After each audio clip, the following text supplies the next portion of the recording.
பேரவைத் தலைவர் அவர்களே, பெருமை வாய்ந்த இந்த அவையில ஆளுநர் உரையின் மீது நன்றி தெரிவிக்கின்ற தீர்மானத்தில் பேசுகின்ற வாய்ப்பை தந்த பேரவைத் தலைவருக்கு முதலினுடைய நன்றியை தெரிவிச்சுக்கிறேன்.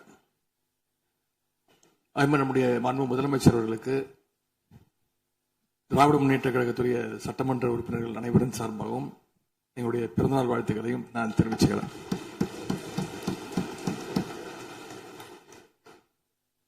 இந்த புதிய ஆட்சி அமைஞ்சு சரியா 40 நாட்கள் கடந்திருக்கு. ஆளுநர் உரையின் போது நானும் எங்களுடைய சட்டமன்ற உறுப்பினர்களும் இந்த 40 நாட்கள்ல இந்த அரசு என்னென்ன பணிகள் செஞ்சிருக்கு, ஏதாவது திட்டங்கள் கொண்டு வந்திருக்காங்களா, ஏதாவது சாதனைகள் செஞ்சிருக்காங்களான்னு ஆவலோடு காத்துக்கிட்டு இருந்தோம். எங்களுக்கு வெறும் ஏமாற்றம் மட்டுமே எஞ்சியது. அப்படி எதுவுமே ஆளுநர் உரையில எங்களுடைய கண்களுக்கு படவில்லை, எங்களுடைய காதுகளுக்கு கேட்கவில்லை. அதே ஒரு நம்பிக்கை வாக்கெடுப்பின் போது நான் பேசும்பொழுது குறிப்பிட்டு பேசினேன். ஆளுநர் வருவாரு, ஆளுநர் உரையின் மீது வந்து பேசும்போது தமிழ்தாய் வாழ்த்துக்கு முதலிடம் கொடுங்க அப்படின்னு சொன்னேன். பேரவையின் அனுமதியுடன் அலுவல் நேரம் நீட்டிக்கப்படுகிறது. அதே போல தமிழ்தாய் வாழ்த்து முதல்ல பாடப்பட்டுச்சு. உடனடியாக தேசிய கீதமும் பாடப்பட்டுச்சு. தமிழ்தாய் வாழ்த்து ஒரு முறையும் தேசிய கீதம் 2 முறையும் பாடப்பட்டுச்சு. மரபு மீறல் நடந்திருக்கு. இதுவரை கடைபிடிக்கப்பட்டு வந்த மரபை மீறி 2 முறை தேசிய கீதம் பாடப்பட்டிருக்கு. இதே கோரிக்கையை இதற்கு முன்பு இருந்த ஆளுநர் எங்களுடைய ஆட்சி காலத்திலையும் வச்சிருந்தார். ஆனா எங்களுடைய தலைவர் அப்பொழுது மிக உறுதியாக இருந்து இந்த அவையுடைய இறையாண்மையை நாங்க பாதுகாத்திருக்கிறோம். பதவியேற்பு தான் ஆளுநர் மாளிகையில நடந்துச்சு. அங்க அவர் கேட்டுக்கொண்டபடி தேசிய கீதம் வந்தே மாதரம் எல்லாம் பாடினாங்க. ஆனா இப்போ ஆளுநர் உரை மக்களால் தேர்ந்தெடுக்கப்பட்ட பிரதிநிதிகள், சட்டமன்ற உறுப்பினர்கள் நாம பணி செய்கின்ற இந்த சட்டமன்றத்துல தான் வாசிக்கப்பட்டிருக்கு. இது நம்மளோட டெரிட்டரி. இந்த நம்மளுடைய டெரிட்டரிய ஏன் ஆளுநர்கிட்ட கொடுக்கிற அளவுக்கு இங்க என்ன காம்ப்ரமைஸ் நடந்துச்சு அப்படின்னு மக்கள் கேட்க ஆரம்பிச்சிருக்காங்க. மாண்பு உறுப்பினர், ஆளுநர் உரையாற்ற வந்தபோது தமிழ்தாய் முதல்ல பாடப்பட வேண்டும் என்கின்ற இந்த அரசின் உறுதியான கொள்கையில் நாங்கள் நின்றோமா, இந்த அவை நின்றதா என்பதை நீங்கள் முதல்ல பார்க்க வேண்டும். நாட்டுப்பண் 2 முறை பாடியதில் என்ன தவறு என்று எனக்கு தெரியவில்லை. நாட்டுப்பண் 2ஆம் முறை பாடியது தவறு என்று நீங்கள் சொல்ல வருகின்றீர்களா? அப்படி தவறு என்றால் அது எந்த அடிப்படை தவறு என்று சொல்ல வருகிறீர்கள்? நமக்கு வேண்டியது நம்முடைய தாய்மொழிக்கு முக்கியத்துவம் தர வேண்டும், உறுதியாக நிற்க வேண்டும். இந்த அரசு எந்த சர்ச்சையும் ஏற்படுத்தாமல் நிதானமாக உறுதியாக தாய் தமிழ்தான் எங்களுக்கு அடிப்படை என்பதை வைத்து தமிழ்தாய் வாழ்த்தை பாட வைத்தார்களா இல்லையா? அந்த தமிழ்தாய் வாழ்த்தை பாட முடியாமல் வேறு விதமாக இந்த அவை திசை திருப்பப்பட்டு பல்வேறு பிரச்சனைகளுக்கெல்லாம் ஆளான காரணங்களை எல்லாம் 22ஆம் ஆண்டு பார்த்தோம், 23 பார்த்தோம், 24 பார்த்தோம், 25 பார்த்தோம், 26 பார்த்தோம். இந்த ஆண்டு தமிழ்தாய் வாழ்த்தை முதலில் பாட வைத்து தேசிய கீதத்தை 2 முறை பாடியதில் எந்த தவறும் இருப்பதாக நாங்கள் கருதவில்லை. அப்படி பாடியது தவறு நீங்களும் கருதிடக்கூடாது என்று நான் சொல்ல விரும்புகின்றேன். பேரவைத் தலைவர் அவர்களே, நாங்கள் கேட்டுக்கொண்டதுபடி தமிழ்தாய் வாழ்த்து முதல்ல ஒரு வாட்டி பாடிட்டீங்க. பொதுவா இந்த அவையில் இருக்கக்கூடிய மரபு கடந்த ஆட்சி காலங்களில் தமிழ்தாய் வாழ்த்து ஒரு முறையும் நிகழ்ச்சி முடிஞ்சோடனே தேசிய கீதம் ஒரு முறையும் தான் பாடப்பட்டு நிகழ்ச்சிகள் முடியும். ஆனா இந்த முறை நாங்கள் கேட்பது ஏன் 2 முறை தேசிய கீதம் பாடப்பட்டது அப்படிங்கிறது மட்டும்தான் எங்களுடைய கேள்வி. அப்படின்னா தமிழ்தாய் வாழ்த்தையும் 2 முறை நீங்கள் பாட சொல்லி உங்களுடைய ஆளுநர்கிட்ட நீங்க ஒரு கோரிக்கை வச்சிருந்திருக்கலாம். அது இங்க பேசும்போது உறுப்பினர்கள்லாம் ஆளுநர் அவ்வளவு மகிழ்ச்சியாக இருக்கிறாங்கன்னு சொல்லி ஆளுநரை விட நீங்கெல்லாம் ரொம்ப மகிழ்ச்சியா இருக்கிறீங்க. தமிழ்தாய் வாழ்த்தை வந்து ஆளுநர் முன்னாடி நாங்க பாடி காட்டிட்டோம் அப்படின்னு பெருமை பொங்கி இங்க எல்லாம் பேசிக்கிட்டு இருக்கிறீங்க. நீங்க சொல்றத பார்த்தா தமிழ்தாய் வாழ்த்தை விட ஆளுநர் தான் உங்களுக்கு முக்கியம் அப்படிங்கிற எண்ணம் எங்களுக்கு ஏற்படுது, மக்களுக்கும் ஏற்பட்டுக்கிட்டு இருக்கு. பொதுப்பணித்துறை அமைச்சர். மாண்புமிகு பேரவைத் தலைவர்களே, தமிழ்தாய் வாழ்த்து எங்களுடைய முதல்வருக்கு உயிருக்கு எந்த அளவிற்கு முக்கியமோ அதே அந்த அளவுக்கு நாங்கள் முக்கியத்துவத்தை தருவோம். மாண்புமிகு எதிர்க்கட்சி தலைவர் அவர்கள் எதிர்க்கட்சி நாங்களும் பேச விட மாட்டோம். நீங்க ஒத்துழைப்பு கொடுக்கலன்னா நாங்களும் பேச விட மாட்டோம். அமைச்சர், தமிழக அரசுடைய ஸ்டாண்ட வந்து நாங்க பேசுறோம். எங்களுக்கும் குரல் கொடுக்க தெரியும். இந்த அவை மாண்பை நாங்களும் பாதுகாக்கிறோம். மாண்புமிகு எதிர்க்கட்சி சொல்லக்கூடிய நோக்கம் தமிழக மக்களுக்கு தவறுதலா சொல்லக்கூடாதுங்கிற பதிவை நாங்கள் செய்கிறோம். எங்களுடைய முதலமைச்சருடைய எண்ணம் என்ன, தமிழக மக்களுடைய எண்ணமோ அதுதான் எங்களுடைய முதலமைச்சருடைய எண்ணம். கடந்த 3-4 வருடங்களாக தமிழ்தாய் வாழ்த்து இங்க பாடப்படல. ஆளுநரை எதிர்த்தீர்கள், வெளிநடப்பு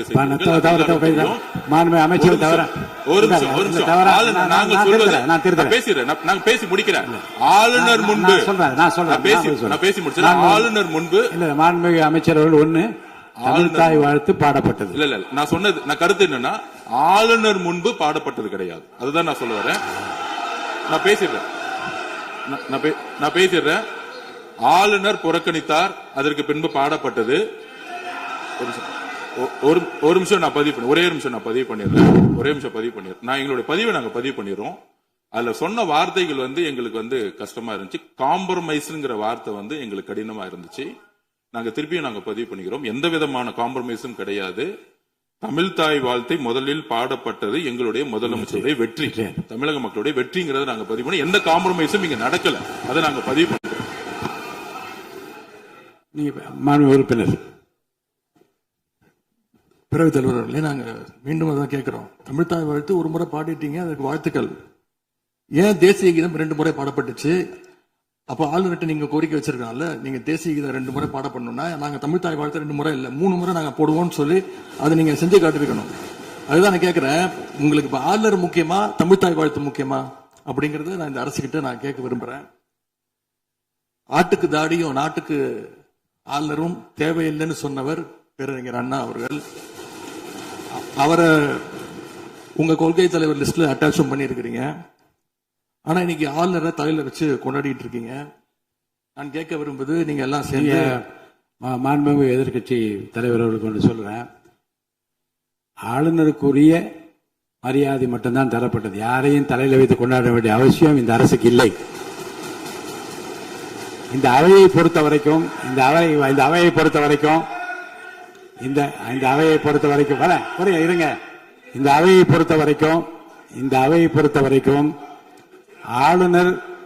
ஆளுநர் இங்கே வருகை தருகிற போது உரிய முறையில் மரியாதையும், இந்த அவையினுடைய விருப்பத்திற்கேற்ப, அவைத் தலைவரின் விருப்பத்திற்கு ஏற்பதான் நிகழ்வு நடைபெறும் என்பதையும் உறுதியாக நின்று தமிழ்தாய் வாழ்த்தை முதலில் பாட வைத்து, தமிழ்தாய் வாழ்த்துக்கு பிறகு தேசிய கீதம் ஒரு முறை அல்ல 2 முறை பாடப்பட்டது.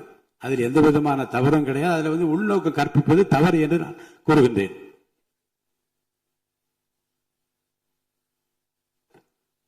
பேரவைத் தலைவர் அவர்களே, கலா யதார்த்தத்துக்கும் ஆளுநர் உரைக்கும் மிகப்பெரிய வித்தியாசம் இருக்கின்றது. மிகப்பெரிய வேறுபாடு எங்களுக்கு தெரிகின்றது. ஆளுநர் உரை என்பது அரசனுடைய கொள்கைகளை, திட்டங்களை, விஷன் அண்ட் மிஷன் ஸ்டேட்மெண்ட் அப்படின்னு சொல்லுவாங்க. அதன்படி அமைந்திருக்க வேண்டும். ஆனா இந்த அரசனுடைய ஆளுநர் உரையில இருக்கக்கூடிய அனைத்து கண்டென்ட்டுமே ஆளுங்கட்சியினர் சோசியல் மீடியால ரீல்ஸ் போடுறதுக்கு உதவுமே தவிர ரியல் பிரச்சனைகளுக்கு கை கொடுப்பதாக, உதவுவதாக, எந்த சொல்யூஷனும் தருவதாக எங்களுக்கு தெரியவில்லை. வழக்கமாக எதிர்க்கட்சி தலைவர்கள், எதிர்க்கட்சிகள் ஆளுங்கட்சிகளுடைய நிறை குறைகளை பேசுறது வழக்கம். அதுதான் எதிர்க்கட்சியுடைய பொறுப்பு, அதுதான் கடமை. ஆனா இப்ப இருக்கக்கூடிய ஆளுங்கட்சியை விமர்சனம் செய்யறதுல முந்தைய எதிர்க்கட்சிகளை விட எங்களுக்கு அதிக பொறுப்பும் அதிக உரிமையும் இருக்கு அப்படின்னு நாங்க நம்புறோம். அதுக்கு காரணம், எங்களுடைய கூட்டணி கட்சியாக இருந்து எங்களுடைய உடன்பிறப்புகளுடைய வாக்குகளை வெற்றி பெற்றவர்களுடைய ஆதரவுல தான், எங்களுடைய தயவுல தான் இன்னைக்கு இந்த அரசு நடந்துகிட்டு இருக்கு என்பதை நீங்கள் கருத்தில் கொள்ள வேண்டும். இன்னும் சொல்ல போனா, நாங்க இன்னைக்கு எதிர்கட்சியில் வரிசையில் மட்டும் இல்ல, ஆளுங்கட்சி வரிசையிலும் எங்களுடைய வாக்குகள் அமர்ந்திருக்கு. ஆனால் நான் மீண்டும் ஏற்கனவே சொன்னது மாதிரி, நாங்க வெறும் எதிரி கட்சியாக இல்லாமல் ஒரு ஆக்கப்பூர்வமான எதிர்கட்சியாக செயல்பட விரும்புகின்றோம். அந்த நிலைமையில இன்னைக்கு பல்வேறு பிரச்சனைகளை எடுத்து வைக்க விரும்புகின்றேன். முதல்ல, கடந்த 2 மாதங்களாக எங்களுடைய வேண்டுகோளை ஏற்று கலைஞர் மகளிர் உரிமை தொகையை 15ஆம் தேதி கரெக்டா மகளுடைய அக்கவுண்ட்ல போட்டதுக்கு எங்களுடைய நன்றியை நாங்கள் தெரிவிச்சுக்கிறோம். அதே போல எங்களுடைய தலைவர் அவர்களால் தொடங்கப்பட்ட முதலமைச்சர் காலை உணவு திட்டம் 1ஆம் வகுப்பிலிருந்து 5ஆம் வகுப்பு வரைக்கும் நாங்கள் கொடுத்துட்டு இருந்தோம். அதை வர செப்டம்பர் மாதத்திலிருந்து தந்தை பெரியாருடைய பிறந்த நாளில் இருந்து 8ஆம் வகுப்பு வரைக்கும் நீங்க நீட்டிக்க போவதாக செய்திகள்ல பார்த்தேன். எனவே எங்களுடைய திட்டத்தை நீங்கள் இன்னைக்கு எக்ஸ்டெண்ட் பண்ணியிருக்கிறதுக்காக மீண்டும் எங்களுடைய பாராட்டுகளையும் நன்றிகளையும் முதல்ல நான் தெரிவிச்சுக்கிறேன். ஆனா எங்களுடைய முதலமைச்சர் அவர்கள் தொடங்கின நான் முதல்வன் திட்டத்தை நீங்க முடக்கிற முயற்சியில இறங்கியிருக்கீங்கன்னு கேள்விப்பட்டோம். தமிழ்நாட்டில் இருக்கக்கூடிய ஒவ்வொரு இளைஞர்களும் அவங்களுடைய துறைகள்ல நான் முதல்வன் அப்படின்னு உருவாகணும் தான் எங்களுடைய தலைவர் இந்த திட்டத்தை கொண்டு வந்தாங்க. இந்த நான் முதல்வன் திட்டத்தில் மட்டும் பாத்தீங்கன்னா, கடந்த 4 வருடங்கள்ல 41 லட்சம் மாணவர்கள் இதுல டைரக்டா பெனிஃபிட் அடைஞ்சிருக்கிறாங்க. நான் முதல்வன் திட்டத்தின் மூலம் பள்ளிக்கூடம் செல்லுகின்ற மாணவர்களுக்கு அடுத்து அவங்களுடைய ஹையர் ஸ்டடிஸ் என்ன, எப்படி படிக்கணும், எந்த கோர்ஸ் எடுக்கணும் அப்படின்னு அவங்களுக்கு கைடன்ஸ் கொடுத்துருக்கிறோம். அதே மாதிரி உயர்கல்வி படிக்கின்ற மாணவர்களுக்கு எங்க போய் வேலைக்கு சேரணும், அவங்களுடைய எம்ப்ளாய்மெண்ட் ஸ்டெபிலிட்டியை நாங்க ஸ்ட்ரென்த் பண்ணிருக்கோம். முக்கியமா நான் முதல்வன் திட்டத்தின் மூலமா யூபிஎஸ்சி மாதிரியான சிவில் சர்வீசஸ் தேர்வுக்கு தயாரிக்கின்ற மாணவர்களுக்கு ஹாஸ்டல் வசதியோட பயிற்சியும் வழங்கப்பட்டிருக்கு. பிரிலிம்ஸ் தேர்வாளர்களுக்கு மாசம் 7,500 ரூபாய், மெயின்ஸ் தேர்வாகிறவங்களுக்கு மாசம் 25,000 ரூபாய் கல்வி ஊக்கத்தொகையை இந்த நான் முதல்வன் திட்டத்தின் மூலம் எங்களுடைய அரசு கொடுத்துச்சு. அது மட்டும் இல்ல, டெல்லிக்கு இன்டர்வியூக்கு போயிட்டு வர்றதுக்கு அவங்களுக்கான போக்குவரத்து கட்டணத்தையும் அந்த செலவையும் அரசே ஏற்றிருக்கு நான் முதல்வன் திட்டத்தின் மூலமாக. சென்ற ஆண்டு மட்டும் தமிழ்நாட்டில் இருந்து யூபிஎஸ்சி கிளியர் பண்ண 60 பேர்ல 56 மாணவர்கள் இந்த நான் முதல்வன் திட்டத்தின் மூலம் பயன்பெற்றவாங்க. அதுல இன்னும் குறிப்பிட்டு சொல்லணும்னா, ஆல் இண்டியா லெவல்ல 2nd பிளேஸ் படிச்ச சகோதரி ராஜேஸ்வரி நான் முதல்வன் திட்டத்துல பயன்பெற்றவங்க. இப்படிப்பட்ட நான் முதல்வன் திட்டத்தை கைவிட வேண்டிய அவசியம் என்ன அப்படிங்கறது முதலமைச்சர் அவர்கள் தன்னுடைய பதிலுரையில கூற வேண்டும்னு நான் விருப்பப்படுறேன். அதே மாதிரி சமீபத்தில் டெல்லிக்கு போன முதலமைச்சர் அவர்கள் நிதி ஆயோக் கூட்டத்தில் பல்வேறு விஷயங்களை பத்தி பேசியிருக்கிறார். அதுவும் குறிப்பா நம்முடைய தமிழ்நாடு இன்னைக்கு இந்தியாவிலேயே பொருளாதாரத்தில் 2வது பெரிய மாநிலமாக வளர்ந்திருக்கு அப்படிங்க பெருமையா பேசியிருக்கிறார்.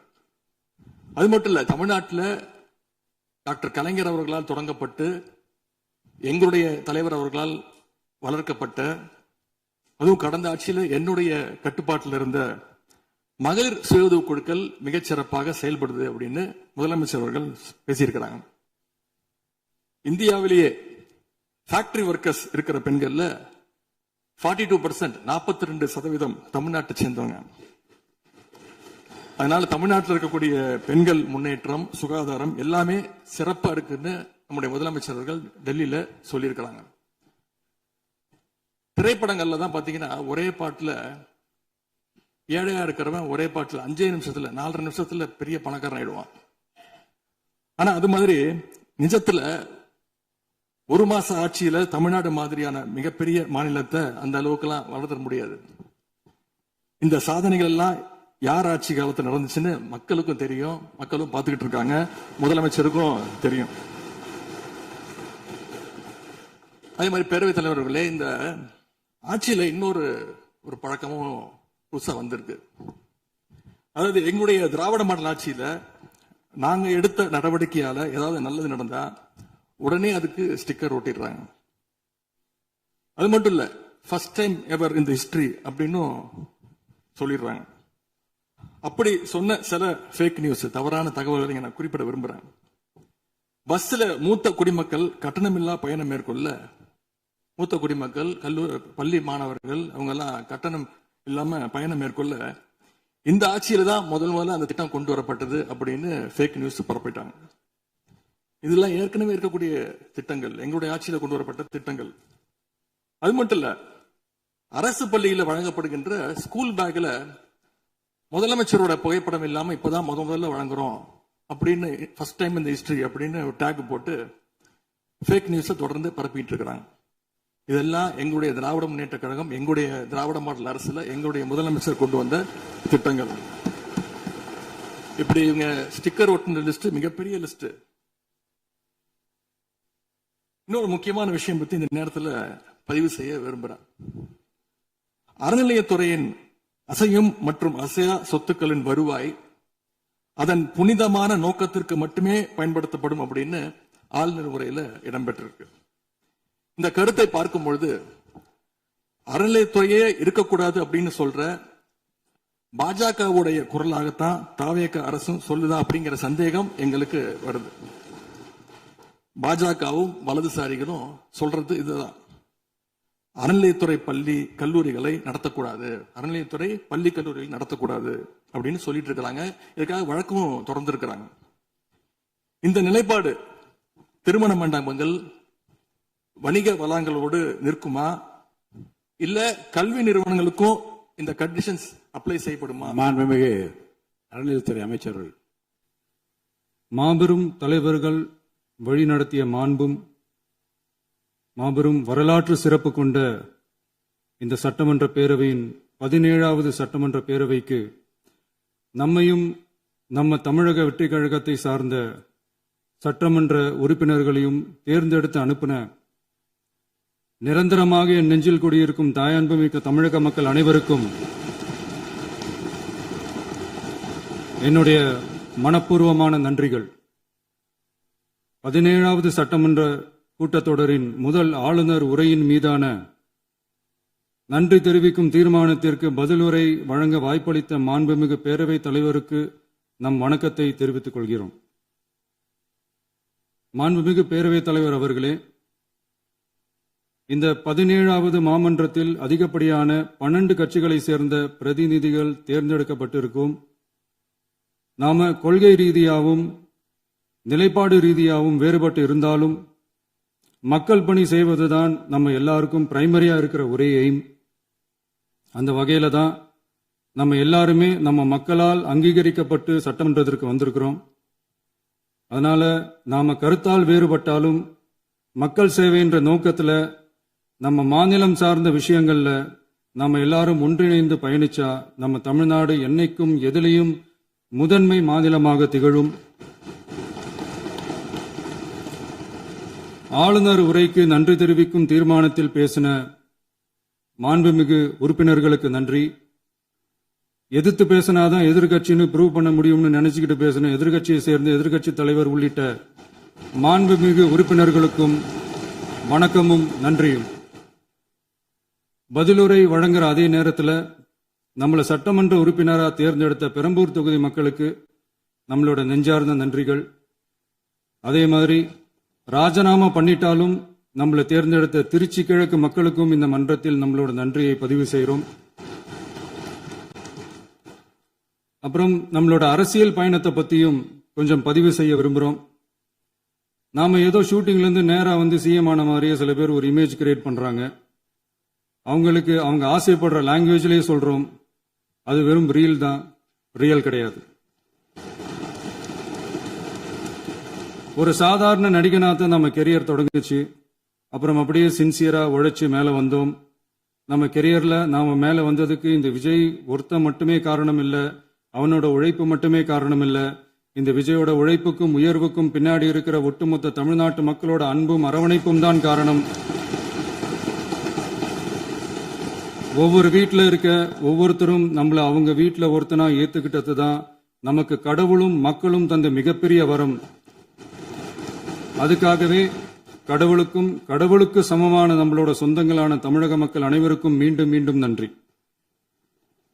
இப்படி நம்மள தாயன்போடு அள்ளி அரவணைச்ச தமிழ்நாட்டு மக்களுக்கு நாம எப்படியெல்லாம் துணையாக இருந்தோம், எப்படியெல்லாம் மக்களோட மக்களா இருந்தோம்னு சொல்றேன். 1990ஸ்லயே ரசிகர் மன்றமா இருந்தப்பவே மக்களுக்கு துணையா நிக்க ஆரம்பிச்சோம். அதுக்கப்புறம் நற்படி மன்றமாவும், அதுக்கப்புறம் விஜய் மக்கள் இயக்கமாவும் மாறி மக்களோட மக்களா நின்றுகிட்டு இருந்தோம். 2008 ஈழத் தமிழருக்கு ஆதரவா உண்ணாவிரதம் போராட்டம் செஞ்சோம்.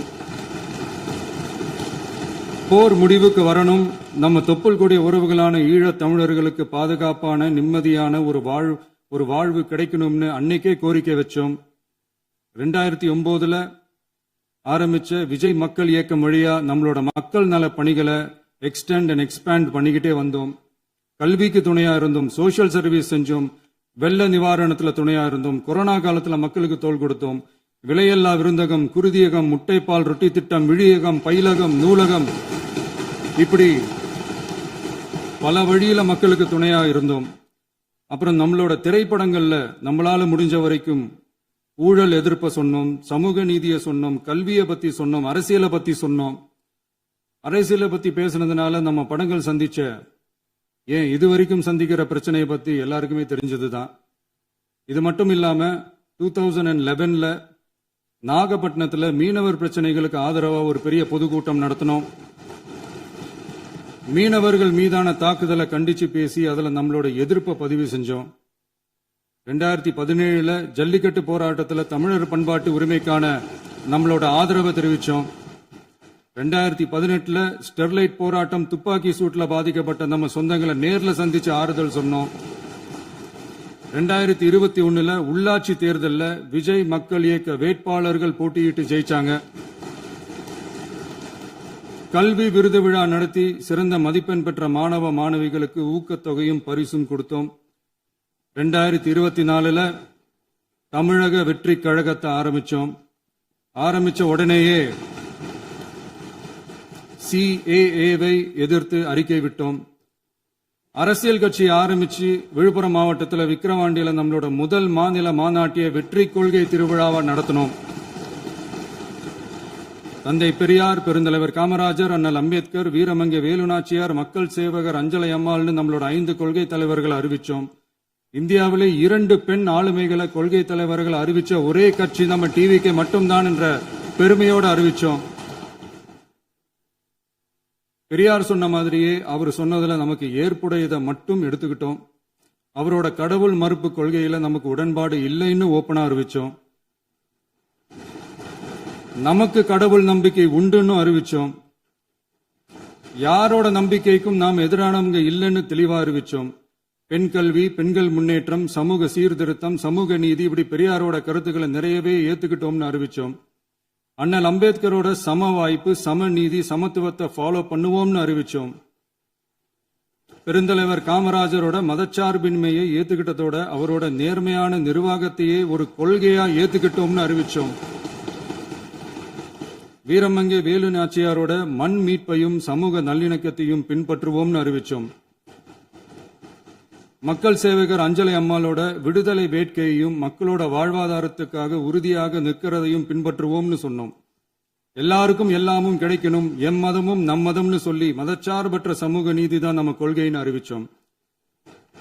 நம்ம கொள்கை எதிரி யாரு, அரசியல் எதிரி யாருன்னு ஓப்பனா அறிவிச்சோம். எல்லாத்துக்கும் மேல பிறப்புக்கும் எல்லா உயிர்க்கும்ன்றத நம்மளோட அடிப்படை அரசியல் கோட்பாட்டா அறிவிச்சுட்டு தான் அரசியலுக்கே வந்தோம். நம்ம மதுரை மாநாட்டில் நம்மளோட தேர்தல் அரசியல் மற்றும் ஆட்சி அதிகார அரசியல் வழிகாட்டியா அறிஞர் அண்ணாவையும் புரட்சி தலைவர் எம்ஜிஆரையும் ஏத்துக்கிட்டதா அறிவிச்சோம். அப்புறம் இன்னனையும் நாம இங்க பதிவு செஞ்சே ஆகணும். எல்லாரும் கட்சி ஆரம்பிச்சுட்டு தான் ஒவ்வொரு வீட்டுக்குள்ளேயும் போவாங்க.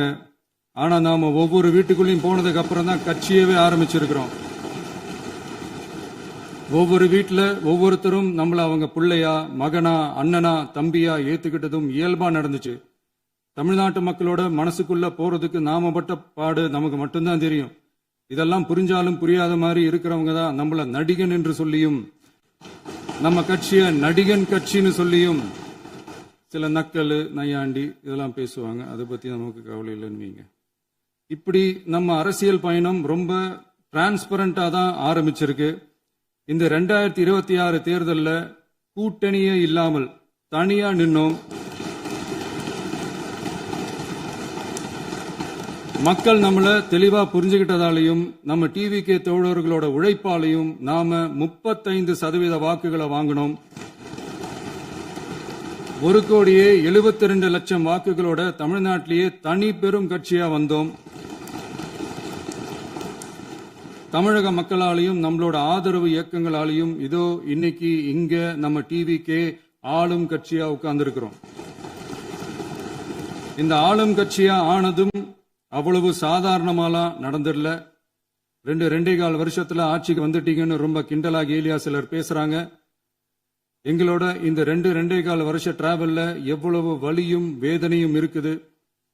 நம்மளோட மக்கள் சந்திப்புக்கே அவ்வளவு இடையூறு, அவ்வளவு தடைகள், ஊர் உலகத்துல யாருக்கும் இல்லாத ஒன்னா நமக்கு மட்டுமே தனியா ஸ்பெஷலா எக்ஸ்க்ளூசிவா நிறைய நிபந்தனைகள், நெருக்கடிகள், கட்டுப்பாடுகள், நம்மளை சந்திக்க வர்ற மக்களுக்கு சரியான பாதுகாப்பு இல்லாம, நம்ம கூட்ட நிகழ்ச்சிக்கு போதுமான பாதுகாப்பு இல்லாமன்னு இன்னும் வெளியே சொல்ல முடியாத நிறைய சூழ்ச்சிகள் எல்லாத்தையும் தாண்டி தான் நாம் இந்த இடத்துக்கு வந்திருக்கிறோம். But still miles to go. நம்ம டிராவல்ல எல்லாத்துக்கும் உச்சமா நம்மளோட சொந்தங்கள், நம்மளோட உறவுகள், 41 பேர் கரூர் சம்பவத்தில் இழந்த வேதனை எல்லாம் எப்படி சொல்றதுனே தெரியல. நம்ம மனசு விட்டு என்னைக்கும் அந்த வலியும் வேதனையும் நீங்கவே நீங்காது. அதுலயும் நம்ம மேலேயே பழி போட்ட கொடுமையெல்லாம் இருக்கும் பாருங்க, அதெல்லாம் வேற லெவலுங்க. என்னத்துக்கு அப்படியெல்லாம் செஞ்சாங்கன்னு தெரியல. அரசியல்னா இப்படியெல்லாம் கொடூரமா இருக்கணுமா என்ன? சரி விடுங்க. இந்த விஜய் இவனோட மக்களுக்காக எதையும் தாங்க தயாராகிட்டான். இவ்வளவு பெயின்ஃபுல்லான நம்ம பொலிட்டிக்கல் டிராவல்ல நம்மளோட மிகப்பெரிய ஆறுதலும் பலமும் என்ன தெரியுமா? என் நெஞ்சில் குடியிருக்கும் என்னோட தமிழ்நாட்டு மக்களும், என் உயிருக்கு உயிரான என்னோட தோழர்களும் தான். அவங்களோட பலத்தால தான். அன்னைக்கு 1967ல முன்னாள் முதல்வர் மாண்புமிகு அறிஞர் அண்ணா அவர்கள் தலைமையில் அமைஞ்ச சாமானியர்களோட ஆட்சி மாதிரி, 1977ல முன்னாள் முதல்வர் மாண்புமிகு புரட்சி தலைவர் எம்ஜிஆர் அவர்கள் தலைமையில் அமைஞ்ச மிக சாமானியர்களோட ஆட்சி மாதிரி, இதோ இன்னைக்கு அதே வரிசையில 2026 சட்டமன்ற தேர்தலில் இந்த விஜயோட தோழர்கள் இடம்பெற்ற ஒரு மிக மிக சாமானியர்களின் ஆட்சி அமைஞ்சிருக்கு. வாகை சூடும் வரலாறு திரும்பி இருக்கிறது. இப்படி ஒரு தீர்ப்பை மக்கள் அளிச்சதுனாலதான் தமிழக வரலாற்றில் ஒரு மகத்தான கூட்டணி ஆட்சியை நாம் அமைச்சிருக்கிறோம். இளைஞர்களால என்ன செய்ய முடியும், பெண்களால என்ன செய்ய முடியும்னு கேட்டவங்களுக்கான பதில் தான் இன்னைக்கு அமைஞ்சிருக்கிற நம்ம ஆட்சி. ஒரே ஒரு குடும்பம் மட்டும் முக்கியம்னு சொல்றது நம்மளோட ஆட்சி அதிகார அரசியல் இல்ல. தமிழ்நாட்டில் இருக்கிற ஒவ்வொரு குடும்பமும் முக்கியம்னு சொல்றது தான் நம்ம அரசியல். நம்மளோட ஆட்சி அதிகாரம் அதான் நம்மளோட மனசாட்சி உள்ள மக்கள் ஆட்சி.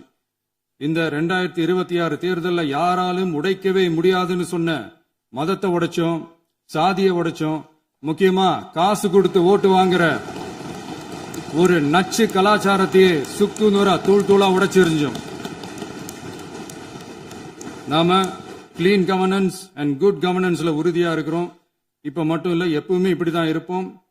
இதுல 100% இது உண்மைன்றதுனாலதான் பாரம்பரியமான தினத்தந்தி பத்திரிகை ஊழலின் ஊற்றுக்கண் அடைக்கப்படுகிறதுன்னு 16/6/2026 அன்னைக்கு ஒரு தலையங்கமே எழுதியிருக்கு.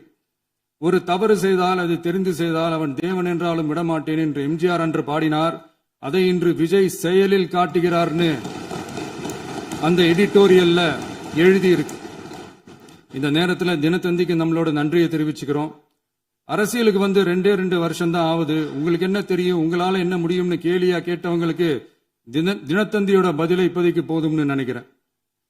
என்னென்னமோ செய்வான்னு சொல்றானே இந்த விஜய், பல வருஷமா இருக்கிற ஒரு பதவி வெறி பிடிச்ச அரசியலை உடைச்சி எப்படி செய்வான்னு நம்ம மக்களை யோசிச்சிருப்பாங்க. இதோ இப்போ நம்ம மக்களுக்கு புரிஞ்சிருக்கும். இப்பவும் சொல்றோம், இது வெறும் ஆரம்பம் தாங்க. இந்த மாபெரும் சபையிலிருந்து கேட்கிற மக்களே, நமக்கு கொஞ்சம் அவகாசம் கொடுங்க. இதுக்கு முன்னாடி, அதாவது 2017 கடைசியில இருந்து 2026 ஏப்ரல் வரைக்கும் இருந்த புண்ணியவான்கள் ஆட்சியில ஒவ்வொரு டிபார்ட்மெண்ட்லயும் போட்ட ஏராளமான ஓட்டைகளை அடைச்சிக்கிட்டே படிப்படியா மக்களுக்கு நல்லதையும் செஞ்சுக்கிட்டே வருவோம். அதனாலதான் நமக்கு எதிரா யார் யாரோ சேரவே மாட்டாங்கன்னு நினைச்சவங்க எல்லாம் ஒன்னா சேர்றாங்க. நம்ம ஆட்சிக்கு டேட்டு குறிக்கிறாங்க.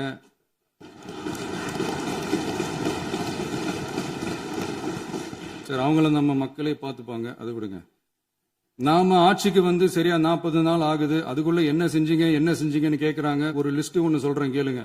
பெண்கள் பாதுகாப்புக்காக சிங்கப்பெண் சிறப்பு படை, 200 யூனிட் வரை கட்டணமில்லா மின்சாரம், போதைப் பொருள் ஒழிப்புக்காக தனிப்படை, குறுவை நெல் சாகுபடியை ஊக்குவிப்பதற்காக 134.83 கோடி சிறப்பு தொகுப்பு திட்டம், வழிபாட்டு தலம், ஸ்கூல், பஸ் ஸ்டாண்டுன்னு அதுக்கு பக்கத்துல இருக்கிற 717 மதுபான கடைகள் மூடப்பட்டன.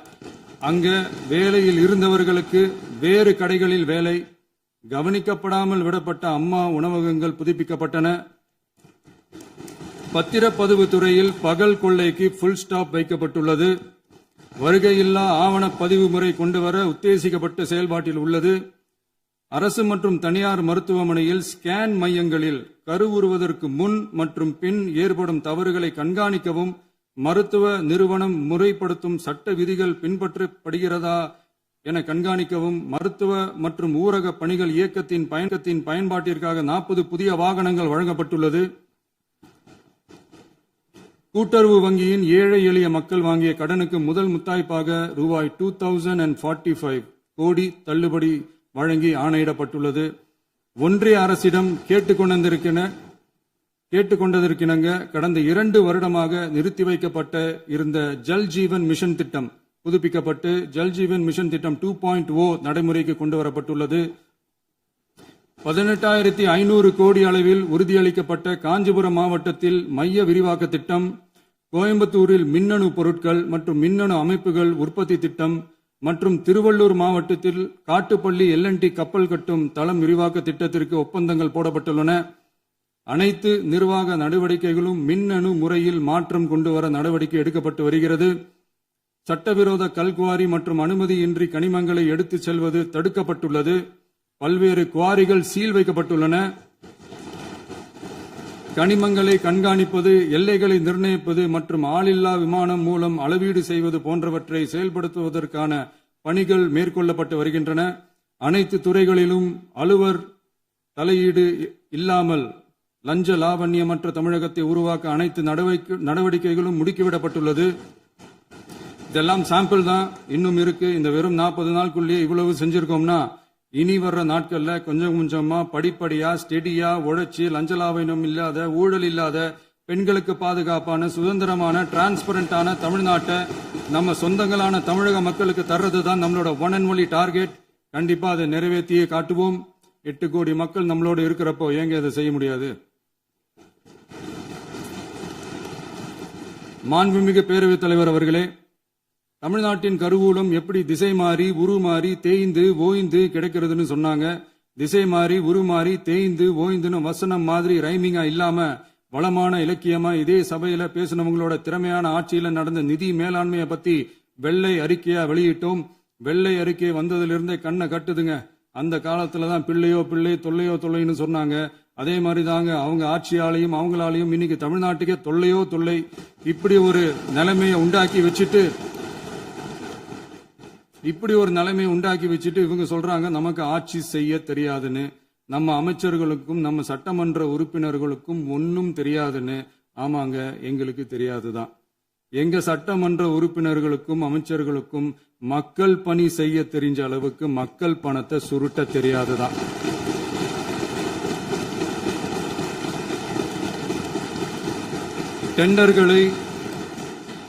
டெண்டர்களை முறைப்படுத்த தெரிஞ்ச அளவுக்கு அதோட ரேட்டை உயர்த்தி ஊழல் செய்ய தெரியாதுதான். பதவி உயர்வு வழங்கவும் பணி இடமாற்றம் கலந்தாய்வு நடத்தவும் தெரியுமே தவிர பதவி உயர்வுக்கும் பணியிட மாற்றத்திற்கும் பணம் பறிக்க தெரியாதுதான். புதிய பணியிடங்கள் உருவாக்க தெரியுமே தவிர அந்த பணியிடங்களை பணத்துக்கு விற்க தெரியாதுதான். கோயில்கள்ல நடக்கிற நிர்வாக சீர்கேட்டை தடுக்க நீங்க பேசுங்க, நீங்க கண்டிப்பா பண்ணுங்க.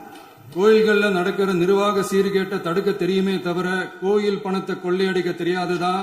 தங்கத்தை உருக்கி தாரை வார்க்க தெரியாதுதான். கனிம வளத்தை பாதுகாக்க தெரிஞ்ச அளவுக்கு கனிமத்தை வித்து கொள்ளையடிக்க தெரியாதுதான். அரசு வருமானத்தை அரசு கஜானாவுக்கு மாத்த தெரிஞ்ச அளவுக்கு அந்த பணத்தை தனிப்பட்ட கஜானாவுக்கு மடை மாத்த தெரியாதுதான். போதை கலாச்சாரத்தை தடுக்க தெரிஞ்சவங்களுக்கு போதை கலாச்சாரத்தை வளர்க்க தெரியாதுதான். நம்ம குடும்பத்தில் இருக்கிற பாட்டி, அம்மா, அக்கா, தங்கச்சி, குழந்தைகளை, பெண்களை மதிக்க தெரிஞ்சவங்களுக்கு ஓசி பஸ், 1000 ரூபாய் கேஸ், இப்படியெல்லாம் பேச தெரியாதுதான். எங்க உறுப்பினர்களுக்கும் அமைச்சர்களுக்கும் மக்கள் சேவை தெரிந்த அளவிற்கு சுயநல தேவையை செஞ்சிக்க தெரியாதுதான். அதனாலதான் சொல்றோம், எங்களை பார்த்து எதுவும் தெரியாதுன்னு சொல்றவங்களுக்கு சொல்றோம், இதெல்லாம் எங்களுக்கு தெரியாதுதான். உங்களை மாதிரி முறைகேடுகளை செய்யறத நாங்க தெரிஞ்சுக்கவும் போறதில்ல, தெரிஞ்சுக்கவும் ஆசைப்படல. அத கடைசி வரைக்கும் எங்களுக்கு தெரியாமலே இருந்துட்டு போகட்டும். அதனால நாங்களும் எங்க மக்களும் வெரி வெரி ஹாப்பி தான். மாண்புமிகு பேரவைத் தலைவர் அவர்களே, எதிர்ப்பவர்கள் எதிர்க்கட்சி என்பதற்காக எங்கள் ஆட்சி மீது 1000 பழி போடலாம். ஆனாலும் தமிழக மக்களுக்கு உண்மையை உணர்த்த வேண்டியது நம்மளோட கடமை. மின்வெட்டை பொறுத்தவரை தமிழ்நாடு மின்மிகை மாநிலமாக இருந்தாலும் கடந்த காலங்களில் ஏற்பட்ட நிர்வாக குளறுபடிகளும் மின்சார சாதனங்கள் மற்றும் மின் மாற்றிகளில் ஏற்படும் பழுதாலும் வேண்டுமென்றே சிலரின் நடவடிக்கைகளாலும் இந்த மின்வெட்டிற்கு காரணமாக உள்ளது. மின் விநியோக மீட்பு நடவடிக்கைகளை ஒருங்கிணைப்பதற்காக எதிர்பாராமல் இரவு நேரங்களில் ஏற்படும் மின் தடங்களை விரைந்து சரி செய்வதில் 10 உயர்மட்ட கண்காணிப்பு குழுக்கள் மற்றும் 125 சிறப்பு மின் தடை நீக்க ரோந்து வாகனங்கள் வழங்கப்பட்டு 24 மணி நேரமும் கண்காணிக்கப்படுகிறது. கூடுதலாக தற்போது 77 புதிய மின் தடை நீக்க மையங்களும் உருவாக்கப்பட்டுள்ளன. விரைவில் இந்த மின்வெட்டு நிலைமை அறவே நீக்கப்படும். மாண்புமிகு பேரவைத் தலைவர் அவர்களே, நம்ம விவசாயிகள் எல்லாரும் நம்மள நல்லா புரிஞ்சுக்கிட்டு தமிழக வெற்றி கழகத்தை ஏத்துக்கிட்டாலும் எதிர்கட்சிகளோட தூண்டுதலால சில இடங்கள்ல சில போராட்டங்கள் நடக்குது. எதிர்கட்சிகள் என்னதான் சித்து வேலை செஞ்சாலும் விவசாய பெருமக்கள் எல்லாரும் நம்ம ஆட்சி அவங்களுக்கான ஆட்சி தான் நல்லா புரிஞ்சுதான் வச்சிருக்கிறாங்க. இந்த வருஷம் எல்னினோ விளைவா எப்பவும் இருக்கிறத விட இந்த டைம் மழை குறையுங்கிறதையும் நம்ம விவசாயிகள் உணர்ந்துதான் இருப்பாங்க.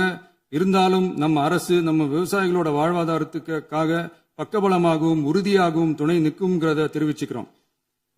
நம்ம தமிழகத்தில் ஏற்கனவே நடந்த அதி அற்புதமான சூப்பரான நிர்வாக திறன் கொண்ட 50 வருஷ அரசியல் அனுபவம் கொண்ட 2.0, 3.0, 4.0 பல 0.0 மாடல் ஆட்சி நடத்த கனவு கண்டவங்களோட அட்டகாசமான ஆட்சிக்காரங்க பல்வேறு விதமான நிதி நெருக்கடியை நம்ம மக்களுக்கும் நமக்கும் பரிசா கொடுத்துட்டு போய் இருந்தாலும் கூட்டுறவு வங்கிகளின் மூலம் 75,000 வரை பயிர்கடன் பெற்று குறு சிறு இதர பெரு விவசாயிகளுக்கு 100% முழுமையான பயிர்கடன் தள்ளுபடியும் 75,000ற்கு மேல் கடன் பெற்றவர்களுக்கு குறைந்தபட்சமாக 35,000 பண பயன் கிடைக்கும் அளவிற்கு மொத்தம் 14,43,504 விவசாயிகளுக்கு ரூபாய் 5,932.23 கோடி பயிர்கடன் தள்ளுபடி வழங்கப்பட்டுள்ளது. மாண்புமிகு பேரவைத் தலைவர் அவர்களே, நாம ஒன்றியத்தில் கூட்டுறவு கூட்டாட்சி, மாநிலத்தில் சுயாட்சி என்ற கொள்கையை கொண்டவங்க தான் ஏற்கனவே அறிவிச்சிருக்கிறோம். தற்போதைய ஒன்றிய அரசு சார்ந்த கட்சியுடன் அரசியலில் கொள்கை அளவில் நேர் எதிராக நிக்கிறவங்க தான் நாம. அதே சமயத்தில் எதுக்கெடுத்தாலும் கண்ணை மூடிக்கிட்டு ஒன்றிய அரசோட மோதல் போக்கை விரும்புறவங்க நாம இல்ல. நமக்கு எப்பவுமே தமிழகத்தின் வளர்ச்சி மட்டும்தான் முக்கியம். அதுக்காக நம்மளோட அரசியல் ரீதியான கொள்கைகளையோ மாநில உரிமைகளையோ கொஞ்சம் கூட விட்டு கொடுக்கவே மாட்டோம். அதுல ரொம்ப தெளிவாகவும் உறுதியாகவும் இருக்கிறோம். இனியும் இப்படித்தான் இருப்போம். அதுல ஒருபோதும் மாற்றமே இருக்காது. அதனால இதுல யாரு திசை திருப்ப வேலையில் ஈடுபட்டாலும் அவங்க எல்லாரும் மக்கள் மத்தியில் தோற்பது உறுதி. எனவே நம்ம மக்களுக்கோ சிறுபான்மை சகோதரர்களுக்கோ நம்ம ஆதரவு இயக்கங்களுக்கோ எந்தவித சந்தேகமும் வேண்டாம். நாம் யாரோட டீமும் இல்ல, நாம எப்பவுமே பியூரான பீப்புள்ஸ் டீம். இன்னும் சொல்ல போனா நாம secular team, social justice team.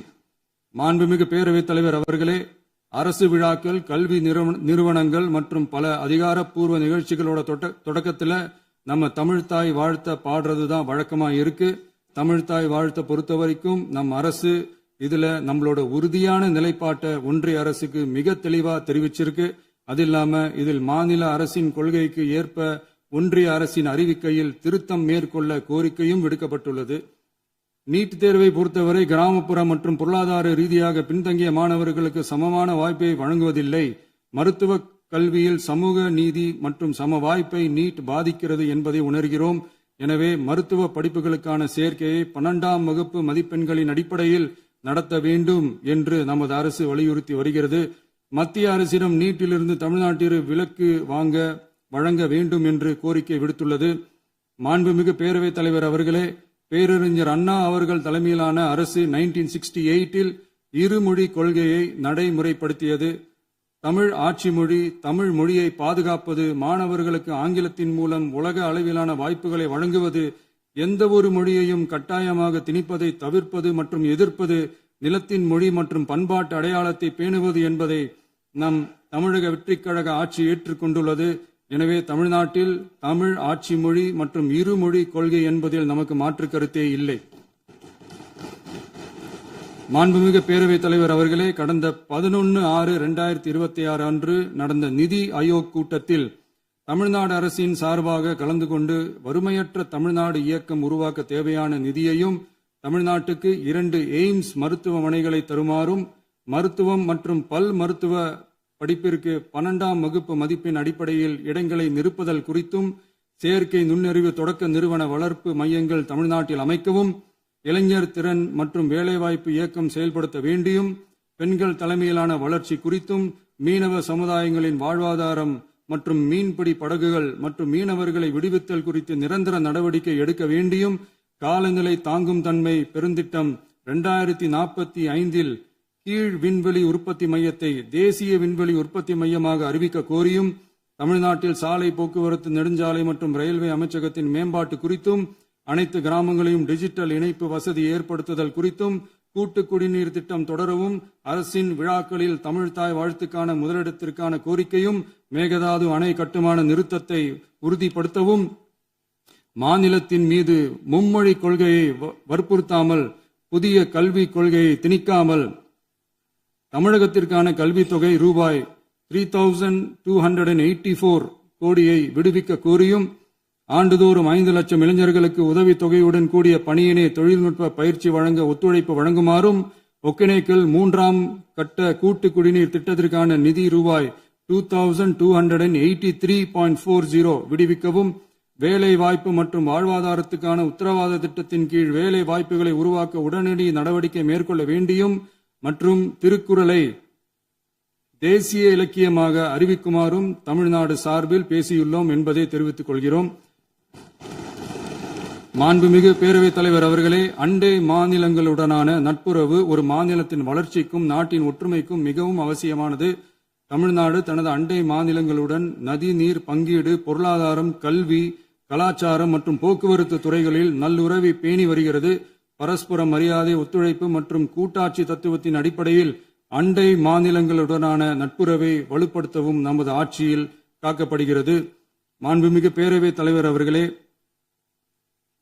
சட்டம் ஒழுங்கை பத்தி பேச்சு வந்தது. சட்டம் ஒழுங்கு சரியா இருக்கணும் அப்படின்றதுல எங்களுக்கு மாற்று கருத்தே கிடையாது. கண்டிப்பா லா அண்ட் ஆர்டர் கரெக்டா இருக்கணும், கரெக்டா இருக்கும், இருக்க வைப்போம். அதே மாதிரி பெண்கள் பாதிக்கப்படுறதையும் இங்க யாராலையும் சகிச்சுக்கவே முடியாது. அதுக்கான கடுமையான நடவடிக்கைகள் நம்ம அரசு எடுத்துக்கிட்டு இருக்கிறோம்.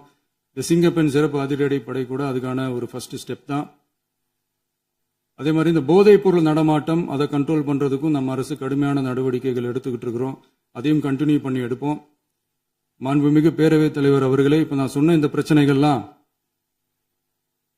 2026 போன மாசம் மே மாசம் 10ஆம் தேதி புதுசா வந்துடல. இதெல்லாம் பல வருஷமா இருக்கிற பிரச்சனைகள் தான், பல வருஷமா கண்டுக்காம விட்ட பிரச்சனைகள் தான். இன்னைக்கு எதிர்கட்சிக்காரங்க அதை பத்தி கேட்கும் போது எனக்கு அது அக்கறையா தெரியல, அவதூறு அரசியலா தான் தெரியுது, பழி போடுற அரசியலா தான் தெரியுது. இப்படி அவதூறு பழி போடுறவங்களை பார்த்து ஒன்னே ஒண்ணுதான் கேட்கணும்னு தோணுது. கடந்த 9-10 மாசமா நம்ம ஸ்டேட்ல சட்டம் ஒழுங்கு டிஜிபியே இல்ல. சட்டம் ஒழுங்கு டிஜிபியை போடுங்கன்னு சொல்லி எல்லாம் ஓஞ்சு போயிட்டோம். போன ஆட்சியில நடந்ததுக்கெல்லாம் இப்பதான் விடையே கண்டுபிடிக்கிறோம் நம்ம ஆட்சியில்.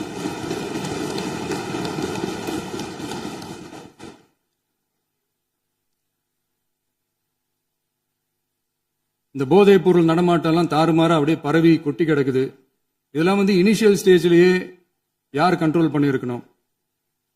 போலீஸ் டிபார்ட்மெண்ட் அப்ப யார் கையில இருந்தது? இத்தனை கேள்வி நம்மளை பார்த்து கேட்கறாங்களே, ஒரே ஒரு கேள்வி தான் நான் கேட்கணும்னு தோணுது. போலீஸ் டிபார்ட்மெண்ட்டை கையில வச்சுக்கிட்டே பிகினிங்லயே இனிஷியல் ஸ்டேஜ்லயே இந்த போதைப் பொருள் நடமாட்டத்தை ஏன் கண்ட்ரோல் பண்ணல? மனசாட்சி உள்ளவங்க இந்த பிரச்சனையெல்லாம் ஏன் நடக்குதுன்றது அவங்களுக்கே நல்லா தெரியும். இன்னைக்கு சட்டம் ஒழுங்கை பத்தி கேள்வி கேட்க கூடாதா அப்படின்னா தாராளமா கேட்கலாம். இது ஜனநாயக அரசு, மன்னராட்சி எல்லாம் கிடையாது, மனசாட்சி உள்ள மக்களாட்சி. அதனால கேள்வி கேட்கலாம், எல்லாருக்கும் எல்லா உரிமையும் உண்டு. விமர்சனம் செய்யலாம், எல்லாருக்கும் எல்லா உரிமையும் உண்டு. ஆனா நம்ம ஆட்சியில என்ன நடவடிக்கைகள் எடுத்திருக்கோன்றது தெரிஞ்சுக்கிட்டு அதுக்கேற்ற மாதிரி ஒரு நடுநிலையா பேசுனீங்கன்னா கொஞ்சம் நல்லா இருக்கும். சட்டம் ஒழுங்கை பத்தி யாருக்கு என்ன யோசனை இருந்தாலும், மக்கள் நலனுக்காக யாருக்கு என்ன யோசனை இருந்தாலும் அதை தாராளமாக சொல்லலாம். நம்ம அரசு அது காது கொடுத்து கேட்கும். ஆனா நம்ம அரசினுடைய நிர்வாகத்திறன் அதை பத்தி பேசுறவங்களுக்கு இந்த ஊரடிச்சு உலையில போட்டு ஊழல் மேல ஊழலா செஞ்சுக்கிட்டு அதுல இருந்து தப்பிக்கிறதுக்கு பேர் தான் நிர்வாகத்திறன் அப்படின்னு சொன்னா, அப்படிப்பட்ட ஒரு ஊழல் செய்யற நிர்வாகத்திறனை நம்ம அரசு ஒரு நாளும் செய்யாது. பொட்டி பெட்டியா பணத்தை வச்சுக்கிட்டு, பெட்டியை வச்சு எல்லாம் செஞ்சுக்கிட்டு, போதைப் பொருள் பாதுகாவல் கழக மாடல் அரசாங்கம் செஞ்ச ஒவ்வொரு ஊழலா வெளியில வந்துகிட்டு இருக்கு. டாஸ்மாக்ல அது என்னப்பா அது பேரு, பார்ட்டி ஃபண்ட், கட்சி நிதி அப்படின்ற பேர்ல அடிச்ச கொள்ளையெல்லாம் ஒண்ணு இப்போ கவர்மெண்டோட கஜானாவுக்குள்ள கொண்டு சேர்த்துக்கிட்டே இருக்கிறோம்.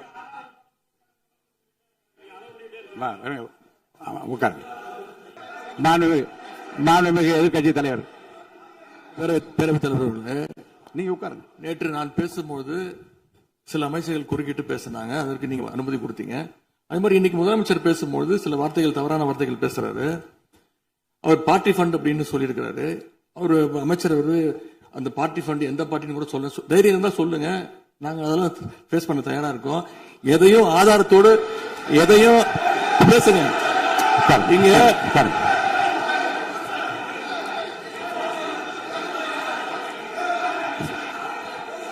அது மாதிரி பேரவைத் தலைவர் அவர்களே, நேற்று நான் பேசி முடிஞ்சோடனே நீங்க அவை முடிஞ்சிருச்சுன்னு சொல்லிட்டீங்க. நாங்கெல்லாம் வீட்டுக்கு போயிட்டோம். வீட்டுக்கு போய் டிவி போட்டு பார்த்தா அங்க இன்னொரு அமைச்சர் இன்னும் பதில் சொல்லிட்டே இருந்திருக்கிறாரு. அதற்கெல்லாம் நாங்க இப்ப என்ன பதில் இது, என்ன மரபு இது? நீங்க இப்ப பேசிக்கிட்டே இருப்பீங்களா? நாங்க பாத்துக்கிட்டே இருக்கணுமா? அதே மாதிரி இன்னைக்கு முதலமைச்சர் அவர்கள் பேசும்போது நாங்களும் அமைதியா கேட்டுட்டு தான் இருந்தோம். ஆனா சில கருத்துக்கள் அவர் பேசும்போது அதை நாங்க அனுமதிக்க முடியாது. ஆதாரத்தோடு ஏதாவது பேசணும்னா, குற்றச்சாட்டுகள் சொல்லும் போது ஆதாரத்தோடு சொன்னீங்கன்னா அதை நாங்க ப்ரூவ் பண்றதுக்கு தயாராக இருக்கு. மாண்புமிகு உறுப்பினர் அவர்கள் இருங்க.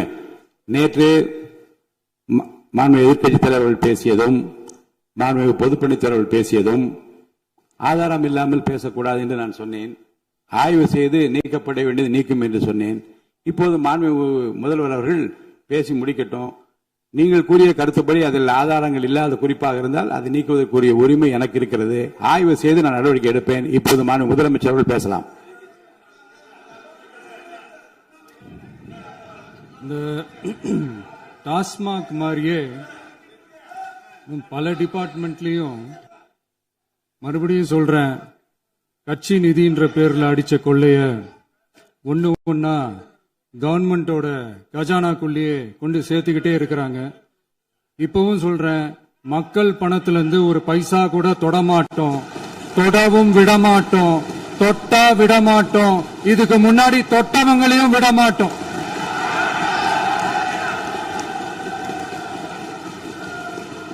ஒவ்வொரு ஊழலா வெளியில வரும் போலயே, ஒவ்வொரு வேஷமா கலைஞ்சிரும் போலயே,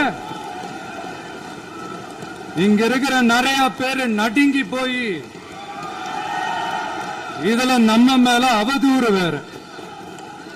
இப்ப புதுசா ஒரு வெப்பன் ஒண்ணு கொண்டு வந்திருக்காங்க. அது என்ன தெரியுமா? அவங்க தயவால தான் நம்ம ஆட்சி நடக்குதாம். மக்கள் தயவால இந்த ஆட்சி நடந்துகிட்டு இருக்கு. மனசாட்சி உள்ள சக்திகளோட ஆதரவால இந்த ஆட்சி நடந்துகிட்டு இருக்கு. நாங்க தான் அனுப்பி வச்சோம் அப்படின்றாங்களே. அனுப்பி வச்சவங்களுக்கு மினிஸ்ட்ரியில இடம் கொடுத்தா ஏன் கதறீங்க?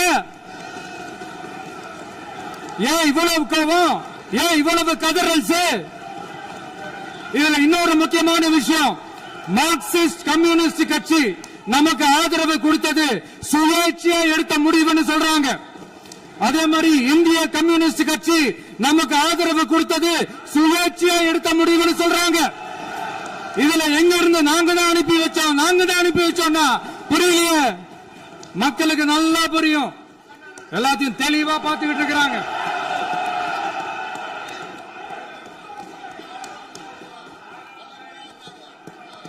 முதலமைச்சர் கண்டினியூ பண்ணலாம். மாண்பு முதலமைச்சர்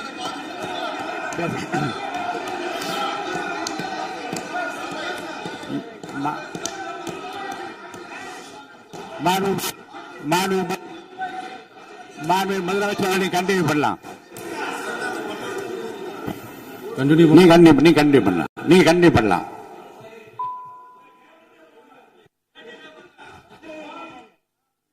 இந்த சமூக நீதி அரசுன்னு சொல்றவங்களை பார்த்து கேட்கிறேன், நம்ம பட்டியலின சகோதரர்களுக்கு எத்தனை அமைச்சர் பதவி கொடுத்தீங்கன்னு கொஞ்சம் சொல்ல முடியுமா? ஆனா நம்மளுடைய அரசுல 8 அமைச்சர் பதவிகள் யாருக்கு? நம்ம பட்டியலின சகோதரர்களுக்கு. எல்லாம் நம்ம அண்ணன், நம்ம தம்பி, நம்ம தங்கச்சிங்க. அண்ணல் அம்பேத்கர் அவர்களுடைய கிட்டத்தட்ட 100 ஆண்டு கால கனவு இப்ப நிறைவேறி இருக்கு. நான் ஏன் கொஞ்சம் சவுண்டா பேசுறேன் அப்படின்னா அவங்களுக்கு கேட்கணும்ன்றதுக்காக தப்பா எடுத்துக்காது. அதே மாதிரி பெண்களோட பாதுகாவலர் நாங்க தான் அப்படின்னு சொல்லிக்கிறவங்களை கேட்கிறேன், எத்தனை பெண்களுக்கு அமைச்சர் பதவியில இடம் கொடுத்தீங்க கொஞ்சம் சொல்ல முடியுமா? எங்க அரசுல 4 சகோதரிகளுக்கு அமைச்சர் பதவி கொடுத்திருக்கிறோம்.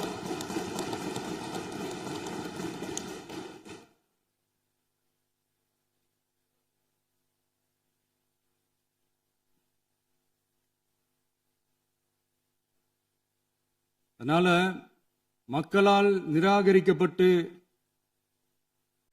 மக்களால் அகற்றப்பட்டவங்களுக்கு ஒன்னே ஒன்னு சொல்லிக்கிறோம், தப்பே செய்ய மாட்டோம், ஊழலே செய்ய மாட்டோம், நேர்மையா தான் இருப்போம், நியாயமா தான் இருப்போம் அப்படின்னு சொல்றவங்களால மட்டும்தான் கூட்டணி ஆட்சி அமைக்க முன்வரும். ஆட்சியிலையும் பங்கு, அதிகாரத்திலையும் பங்கு கொடுக்க முன்வரும். ஊழல்லையே ஊறி போனவங்களால இந்த கூட்டணி ஆட்சியோ ஆட்சியிலையும் பங்கோ அதிகாரத்திலையும் பங்கு கொடுக்க முன்வராது. மெஜாரிட்டி இருந்தாலும் தரமாட்டாங்க, மெஜாரிட்டி இல்லனாலும் தரமாட்டாங்க. கேட்டா ரெடிமேடா ஒரு பதில் ஒண்ணு வச்சிருப்பாங்க, கூட்டணி ஆட்சியை மக்கள் விரும்ப மாட்டாங்கன்னு. அதே மக்கள் தான் இப்ப அவங்கள பார்த்து சிரிக்கிறாங்க. நான் பதவி ஏத்த அன்னைக்கு கொஞ்சம் டைம் அவகாசம் கேட்டேன். எதுக்கு கேட்டேன்? நிதி நிலைமைலாம் கொஞ்சம் மோசமா இருக்குது, அதெல்லாம் கொஞ்சம் சரி செஞ்சுக்கிட்டே படிப்படியா கொஞ்சம் கொஞ்சமா நான் கொடுத்த வாக்குறுதிகள்லாம் செயல்படுத்துவேன், அதுக்காக கொஞ்சம் டைம் அவகாசம் கேட்டேன். நான் ஏதோ வேற எதுக்காகவோ வேற யாருக்காகவோ ஏதோ அவகாசம் கேட்ட மாதிரி. அடுத்து இங்க சபையில இல்லாதவங்களை பத்தி பேச வேண்டாம்னு நினைக்கிறேன்.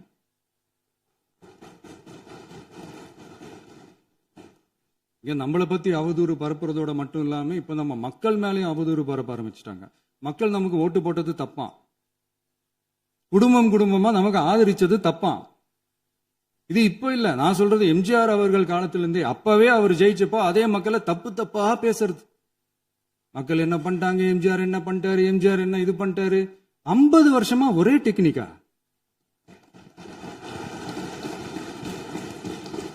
டெக்னாலஜி எல்லாம் மாறி வேற எங்கேயோ போயிட்டு இருக்கு. பஸ் இதுல கொஞ்சம் டெக்னிக்காச்சும் கொஞ்சம் மாத்தினா கொஞ்சம் நல்லா இருக்கும். அதனால மக்களுக்கு யூஸ்ஃபுல்லா இருக்கிற மாதிரி இந்த ஆக்கப்பூர்வமான கருத்துக்களோ ஆக்கப்பூர்வமான யோசனைகளோ இருந்தா சொல்லுங்க.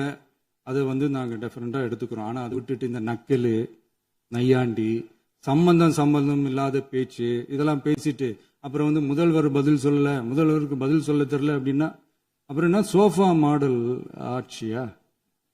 அது என்னன்னு புரியறதுக்கு எனக்கு ரொம்ப நாள் ஆச்சு. இந்த sofa set, table chair, teapoy, furniture பிசினஸ்லாம் வேற எங்க வெளியில போய் பண்ண சொல்லுங்க. அப்படி அந்த பிசினஸ் தான் பண்ணணும்னா நிறைய பிசினஸ் பண்ற மாதிரி வெளியில போய் பண்ண சொல்லுங்க, இங்க சட்டசபைக்குள்ள வேணாம். அதனால ஆக்கப்பூர்வமான கருத்துக்கள் இருந்தா சொல்லுங்க. டெஃபினட்டா அது சரியா இருந்தா நாங்க ஏத்துக்கிறோம். எனக்கு ஒரு குட்டி கதை ஒண்ணு ஞாபகம் வருது, சொல்லாமா?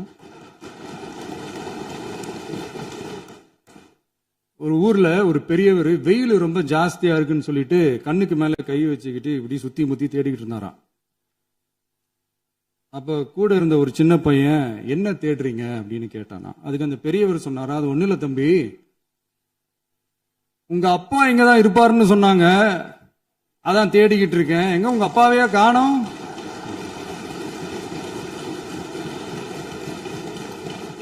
இல்ல அந்த எங்களுக்கும் நக்கலா நையாண்டியா சம்பந்தம் இல்லாத குட்டி கதை இதெல்லாம் எங்களுக்கும் பேச தெரியும். அந்த கதையில பெரியவர் அப்படி சொன்னாராம், தப்பா எடுத்துக்காதீங்க. அந்த கதையில பெரியவர் அப்படி கேட்டாராம். அதனால யாரும் இங்க டென்ஷன் ஆக வேணாம். அதனால இன்னொரு இந்த என்னுடைய உரையை முடிக்கிறதுக்கு முன்னாடி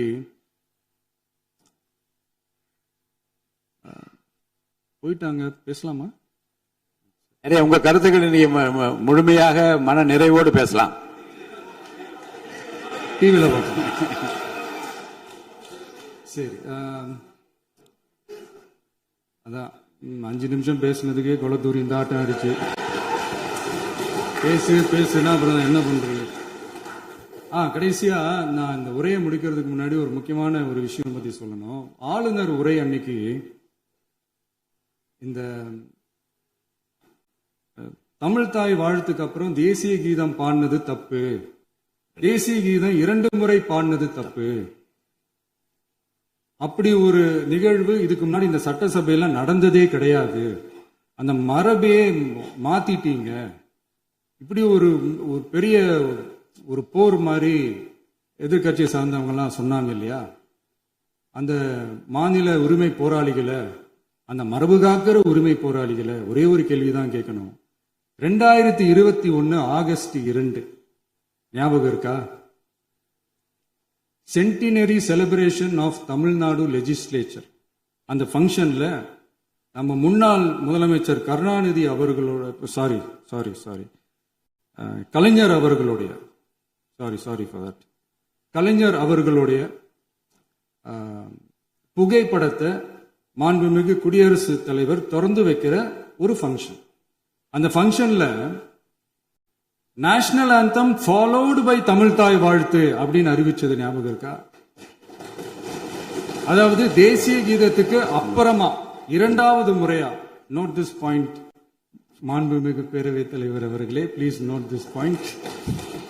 தேசிய கீதத்துக்கு அப்புறம் 2வது முறையாக தமிழ்தாய் வாழ்த்து பாடப்படும் அப்படின்னு சொன்னது ஞாபகம் இருக்கா? அதுவும் முத்தமிழ் அறிஞர் அப்படின்னு சொல்ற நம்ம கலைஞர் அவர்களுடைய அந்த புகைப்படம் வெளியிட்டு விழாவில் அவர் இருந்த இதே சபையில தமிழ 2வது இடத்துக்கு தள்ளினது யாருன்னு ஞாபகம் இருக்கா? அது மட்டும் இல்ல, அந்த தேசிய கீதத்தை நாட்டுப்பண் நேஷனல் ஆந்தம்னு சொல்லி அதே பங்கன்ல கடைசியா பங்கன் முடியும் போது செகண்ட் டைம் தேசிய கீதம் பாடினதும் ஞாபகம் இருக்கா? இதே அவையில் தான், அது அவை குறிப்பிலும் இருக்கிறது, இதே அவையில் தான் நடைபெற்றது. இந்த தக்க நேரத்தில் இந்த ஆதாரங்களை அளித்த மாண்பு முதல்வர்களுக்கு நன்றியை தெரிவித்துக் கொள்கிறேன். டவுட் இருந்தா இந்த புக்கை பார்த்து தெரிஞ்சுக்கலாம். அதனால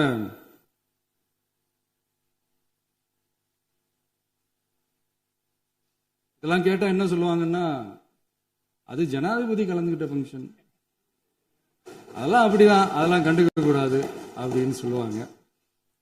இதே மாதிரி தான் பேசுறது ஒன்று, செய்யறது ஒன்று, செய்யறது ஒன்று, பேசுறது ஒன்று. இதெல்லாம் மக்கள் பார்த்துக்கிட்டு இருக்காங்க. எலெக்ஷனுக்கு முன்னாடி தான் அப்படி செஞ்சுக்கிட்டு இருந்தாங்க. இப்போ எலெக்ஷனுக்கு அப்புறம் அதே தான் செய்கிறாங்க. இந்த விஜயையும் சாமானியர்களின் உண்மையான சமூக நீதி அரசையும் அவமானப்படுத்துறதுக்கு தான் அவங்களோட அந்த பொலிட்டிக்கல் சீனியாரிட்டி அது பயன்படுத்துது போல. சரி, செய்யட்டும் செய்யட்டும், நல்லா செய்யட்டும். இப்போ ஆனாலும் நம்மளுடைய மாநில உரிமை, மொழி உரிமை, உத்தமபுத்திரர் போல வேஷம் போடுற எதிர்கட்சிக்கு ஒன்றை மட்டும் ஆணித்தரமாக சொல்றோம். உங்களை மாதிரி தமிழ்னு சொல்லிக்கிட்டு, மொழி, பண்பாடு, கலாச்சாரம்னு சொல்லிக்கிட்டு ரெட்டை வேஷம் போடுறவங்க நாங்க கிடையாது. உலகெங்கும் வாழும் என் தமிழ் சொந்தங்களுக்கு நம்முடைய உத்தரவாதம் தமிழ் தான் எங்க உயிர் நாடி அப்படின்றத மறக்க மாட்டோம். இப்பவும் சொல்றோம், மாநில உரிமையில எப்பவும் உறுதியா இருப்போம். அதே சமயத்துல அரசியல் வேற, ஒன்றிய மாநில அரசுகளுக்கு இடையே இருக்கிற நிர்வாக அணுகுமுறை வேற. இதுல நாங்க ரொம்ப தெளிவா இருக்கிறோம். அதனால எங்களுக்கு பாடம் எடுக்கிறதா நினைச்சுக்கிட்டு உங்க வேஷத்தை நீங்களே கொஞ்சம் கொஞ்சமா கலைச்சிக்கிட்டே வர்றீங்க, மறந்துடாதீங்க. அப்புறம் நேத்து எதிர்கட்சி தலைவர், மாண்புமிகு எதிர்கட்சி தலைவர் பேசும்போது நிறைய பேசினாங்க. அதுல ஒண்ணு மட்டும் அரசு சொல்றதா நினைச்சுக்கிட்டு நம்மளை இன்டைரக்டா ஈவில் அப்படின்ற அந்த வார்த்தையை யூஸ் பண்ணாங்க. எனக்கு ஒண்ணுதான் சொல்லணும்னு தோணுது. ஈவில்ஸ்னு டெவில்ஸ் பேசக்கூடாது.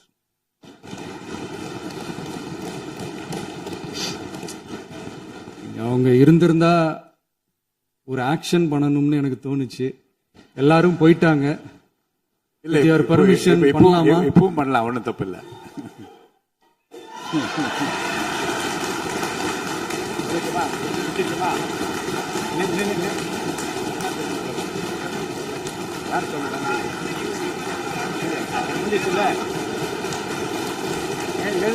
சொல்லட்டுமா?